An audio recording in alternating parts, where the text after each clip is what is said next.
ჩემი დაკვეთა იყო, რომ მე ვაკონტროლებ ჩემ ცხოვრებას, დაახლოებით ესეთი ჩანაწერი გავაკეთე და ეხლა წინადად ვსაუბრობთ, ეხლა რო უყურებ მაგ ჩემ დაკვეთას, რაღაც ძალიან ისე ჟღერს რა პომპეზურად რა იმ მომენტში მე რაღაც მეგონა რომ აი მე ვაკონტროლებ ჩემ ცხოვრებას და ეგ იქნება რა მთავარი, თუმცა პროცესში ეს მე ვაკონტროლებ ჩემ ცხოვრებას, საერთოდ ამ სხვა ტრანსფორმაცია მიიღო რეალურად. ეს მე ვაკონტროლებ ნიშნავს, რომ მე პასუხისგებლობას ვიღებ ჩემ საკუთარ თავზე და მე პასუხისგებლობას ვიღებ ჩემ ავთენტურ გადაწყვეტილებაზე.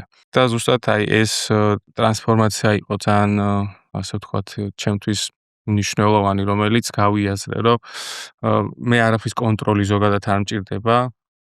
რეალურად მე მჭირდება უბრალოდ რომ ვიყო საკუთარი თავი და იმისთვის რომ სრულფასოვნად შევძლო ცხოვრება, არ მჭირდება რამისთვის რომ ისევ და ისევ რაიმე ნიღაბი მოვირგო ან საიდანვე გავიქცე.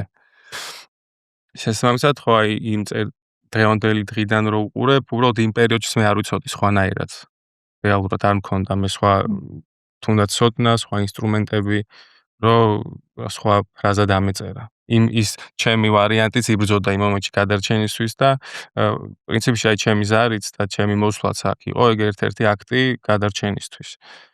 და მე აქ ძალიან ასე ვთქვათ ნიშანი, როგორც ნიშანი ისე მივიღე ეს ყველაფერი. აი რაღაცნაირად გამოვანა სიმშვიდე ვიგრძენი, რომ წავიკითხე საშა კაცმანი, წავიკითხე სილაბუსი, წავიკითხე თუ რა თემებს ვეხებოდით და აი ვთქვი რომ ეს არის ის მე რაც მჭირდება და არც ერთი წამით არ მიფიქრია რომ შევცდი და არც ერთი დავალების თუ პრაქტიკის თუ აი არც ერთი კვირის დროს არ მიფიქრია რომ ან უნდა შევეშვა ან რაიმე რაღაცა ზედმეტი შემოჭრა მოდის ჩემ ცხოვრებაში ან მსგავსი რამე პირიქით. მთელი ეს პროცესი ჩემ ცხოვრების ნაწილი გახდა და იმაზე ვფიქრობდი მეთქი ეს რომ ურჩება მე რა უნდა ვქნა თქო, მაგრამ ნუ საბოლოო ჯამში ისე ტრანსფორმირდა ეს ყველაფერი, რომ ეს არ მთავრდება, ეს ცხოვრების ნაწილია, რომელიც მუდმივად როგორც ვთქვით უნდა ასე ვთქვათ ვიცხოვროთ ამით. კაცმანის პოდკასტს წარმოგიდგენთ GVG გრწანისი.